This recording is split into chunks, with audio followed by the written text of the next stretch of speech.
is the 18-year-old youngster Praggnanandhaa. He's up against the world champion Ding Liren.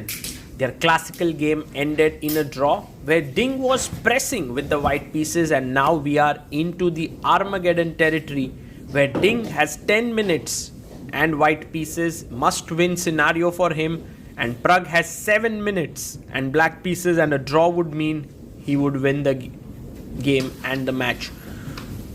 And there we go, a handshake, and Ding opens with c4, knight f6, g3. Now, in the classical game, Pragg had opted for the e5 setup, but here he goes for e6, bishop g2 and d5. Very solid knight f3 played by Ding, and now Pragg can go for the very solid move bishop e7, or he can go for a much more ambitious move d4. He plays d4. And why is this ambitious? Because you're moving the same piece or same pawn twice in the opening, which is not really a good idea, but here you gain space. And let's see how Ding responds. You can see him taking his time here. He castles quickly and pawn to c5, e3, knight c6, both players making their moves rapidly. In fact, here bishop d6 is one of the main moves, but Pragg prefers to put his bishop on e7. And now Ding has to decide how to continue. You can see him adjusting himself on the chair. Now, Ding has not had a particularly great last year. So clearly when playing rapid chess against a player like Praggnanandhaa, you can say that he might be a small, Pragg might be a small favorite here, especially because he has to draw with the black pieces. We'll see how this game continues here. Ding is taking his time. He takes on d4. His advantage, which was of 3 minutes, has now come down to roughly 2 minutes. Pragg is moving very quickly, and a very nice move by Ding, knight a3. This has been played before by Pragg, and he has gone for the move bishop c5 here, maybe against Anish Giri. This is what happened, but this knight a3 move, your idea is to put the knight on c2 and go for b4.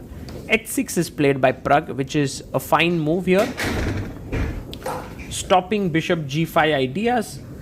And Ding can now continue with bishop f4. He can bring his knight back to c2. So many options here for him. He goes for bishop f4, which is a good move. Now controlling the e5 square. If white gets knight e5, bishop e5, then it opens up both the bishops here and should be completely fine. So let's see how Pragg continues here.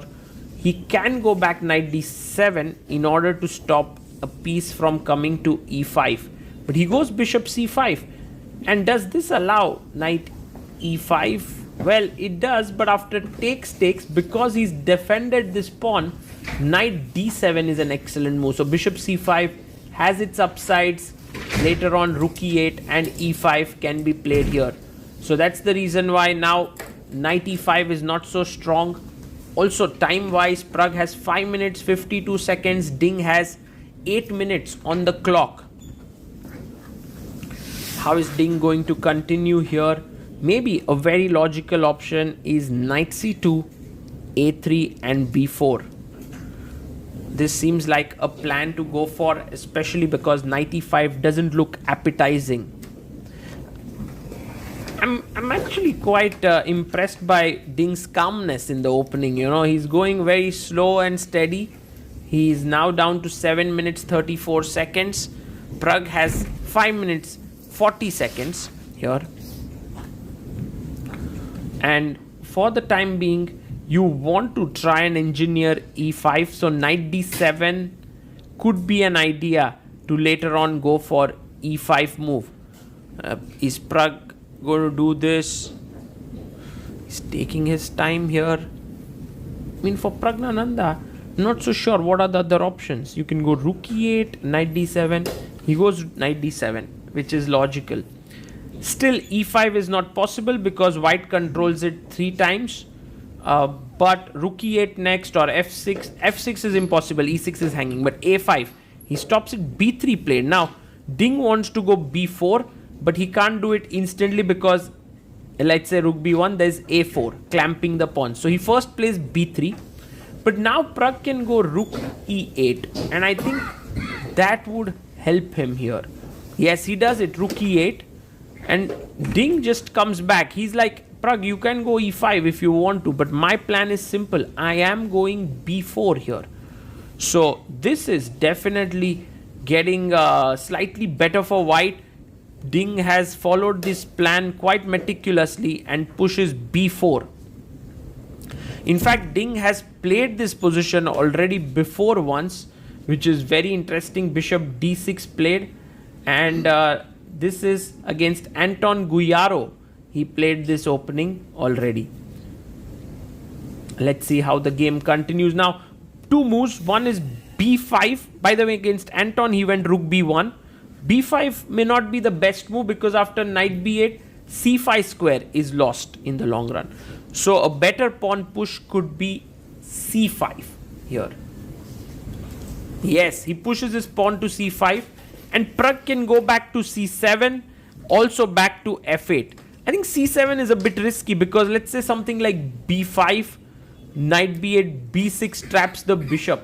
So you have to be careful about this idea, and that's the reason why bishop f8 makes a lot of sense.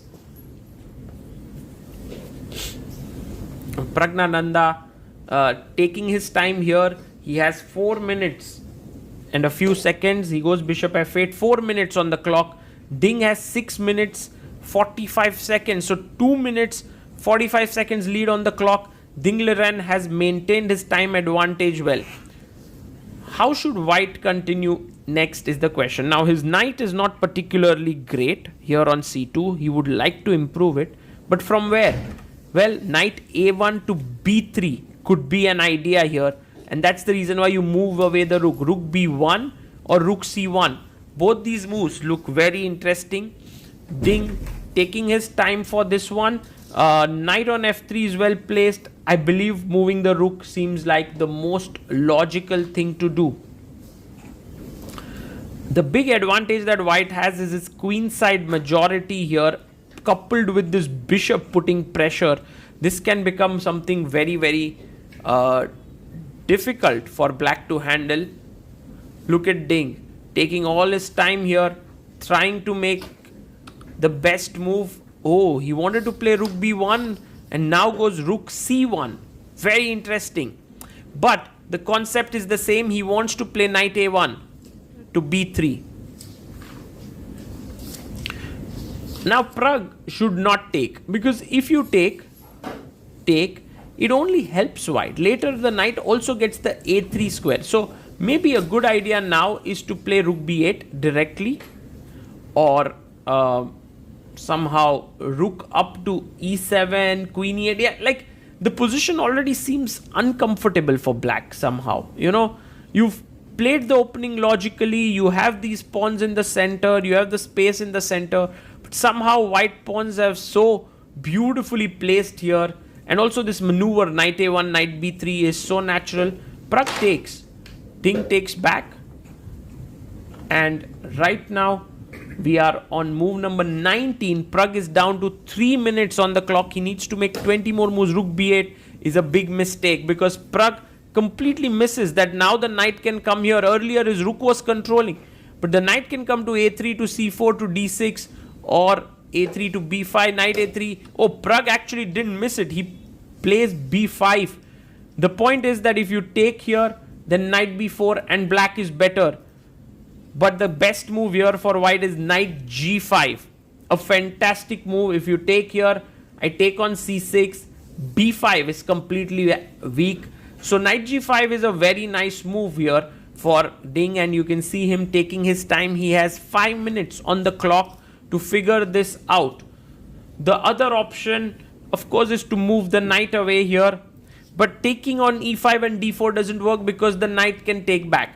Knight h4 is not as forcing because then maybe bishop b7, maybe rook e6. There are moves to defend the knight. Another move which is extremely brilliant and which is very difficult for white to play, is to take on b5. Because once you take here, rook takes, and now queen a4, it's absolutely impossible to defend this piece here on b5 and c6. It's not possible. The queen cannot come in and defend. Oh, and Ding finds it. He takes on b5. What a move here by Ding Liren. And in fact, Praggnanandhaa should not rush into taking this. He should first take on b4, bishop b4, rook b5, and this is where he can play this position, takes, knight takes, and has good chances here to hold because he has a pawn for an exchange. So knight b4 definitely looking good, but Pragg has only 2.5 minutes to work this out, which is the problem now.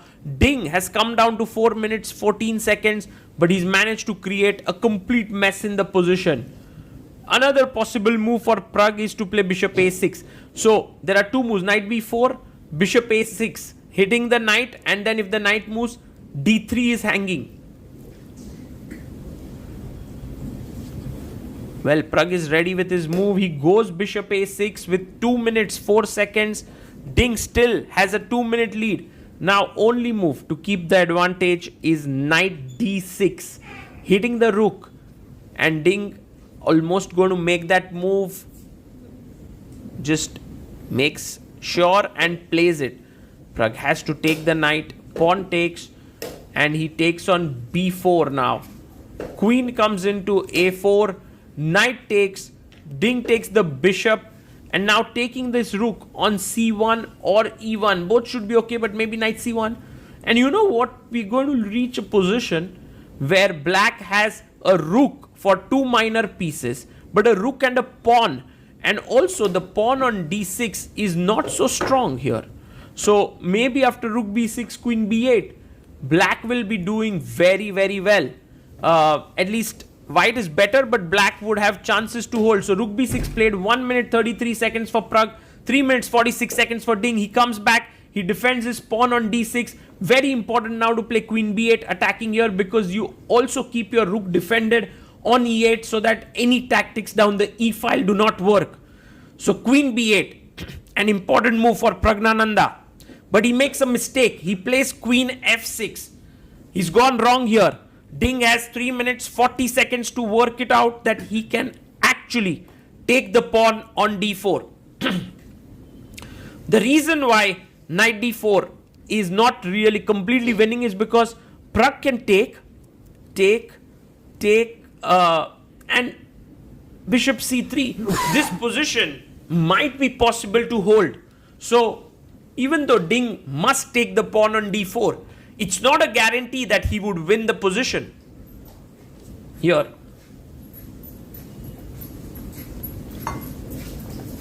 look at Ding's focus here. In spite of being under time pressure, he plays knight d4, and Pragg is ready with his move. He can take with the queen, he can take with the rook. He decides to take with the rook, and now his knight is hanging here. Also the bishop is hanging on d2. So bishop c3 is definitely a good move. Also you can go back with your knight here on f3. He plays it, knight f3, and playing e4 does not make sense here because of rook e4. And a very important moment here is that after queen check, you can win back the rook. So that's the reason why e4 doesn't work for the time being. Pragg, down to 1 minute now, plays knight to b6, 52 seconds on the clock. Ding Liren has 2 minutes 44 seconds. Materially, black is doing fine, but now the minor pieces are just insanely powerful. Ding can move his bishop to b4, then bring his knight to d2 to e4. He plays bishop b4. Fantastic move by Ding. Where will the rook go? Rook e6. And now knight e2. Fantastic move. Knight e4 is his plan. And then the knight can jump to d6. Queen g6 played. Knight jumps in. And all of a sudden, it's too difficult for Pragg to handle everything. He blunders here with knight d5. The reason for the blunder is not one mover, because Ding has knight d6. Pragg has seen that this is possible, but now of course you can't move your rook because bishop d5 is hanging. So you need to take the bishop on b4. This is important, but Ding has seen tactics so quickly. Pragg down to last few seconds, 33 moves completed. He's down to 20 seconds. He needs to make his move. Pragg, otherwise you're going to lose on time. He takes on b4. Knight takes e8 played. 9 seconds for Pragg. Plays knight c2 forks. Queen a8. King h7 played. Bishop e4. And yes, he's going to reach move number 40. But Ding is now a piece up. Completely piece up. And it's all over. What an amazing turn of events here. Ding Liren played one of the best games of his life, perhaps at least recent times, and has managed to complete. He's a bit shaky, you can see there.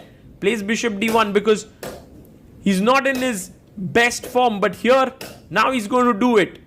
It feels like he's going to do it. He has 1 minute 42 seconds. He's trying to sort of play on Pragg's time. h4, rook comes in, h5, queen moves in, rook to b5, queen f6. Pragg is down to that 1 second. He's playing on 1 second. Ding now adjusts himself, plays the bishop back, queen up, queen takes h5. He takes on f5 here, and rook e5 played, takes on e4, and Pragg resigns. Ding Liren scores an amazing win. Amazing win there for Ding, and maybe this is the comeback of the Ding that we've all been waiting for.